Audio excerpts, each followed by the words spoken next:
Չծխող տղան գնում է բանակ, զորացրվում ծխելու սովորությամբ, ազգային ժողովի փոխնախագահին է սա անհանգստացնում։ Առաջարկ ունի, ասում է, ծխախոտ գնելու համար նվազագույն տարիքային շեմը 18-ը դարձնենք 21։ Երիտասարդը պարտադիր զինվորական ծառայություն է անցնում եւ 18 տարեկանն է շեմը եւ ընտանիքներից հեռու գտնվելով,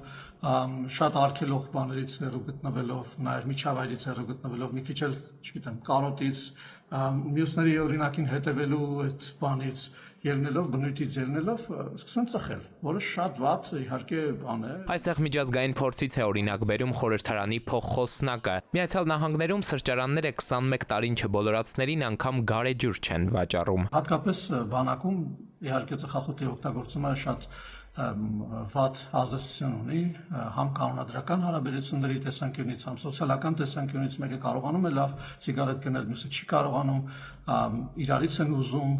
սիգարետ ծխելու հատուկ վայրեր կան, այնտեղ զրույցներ են տարբեր տեսակի տեղի ունենում։ Հակածխախոտային մտորումների մեջ Արշակյանն առաջարկում է նաև, որ զորամասերի ու համալսարանների տարածքներում արգելեն ծխախոտի վաճառքը, իրար փոխանցումը։ Ասենք օրինակ զինվորի ընտանիքն էլ չկարողանա այն զորամաս տանել կամ ուղարկել։ Առողջապահության ոլորտի փորձագետը թեպետ անծուխ միջավայրի կողմնակից է, սակայն այս հարցում վերապահումներ ունի։ Նախ սկսենք նրանից, որ չկա այսօր ստուգող, կարգավորող, կառավարող կոմպոնենտ եւ այսօր դեռ հələ ֆակտ է, մինչեւ 18 տարեկան ծխախոտի վաճառքի արգելքը գործում է Հայաստանի Հանրապետությունում, թե ոչ։ Տարիքային շեմը բարձրացնելու փոխարեն փորձագետն առաջարկում է արգելքի արդյունավետությունը լավարկել։ Ազգային ժողովի փոխնախագահին ծանոթ մեկնաբանություն է, ասում է գործընկերների կարծիքներն էլ տարբեր են, բայց այս մեկը հատկապես մատնանշում է, ֆիքսել են։ Այս պահին գործող իրավական կարգավորումները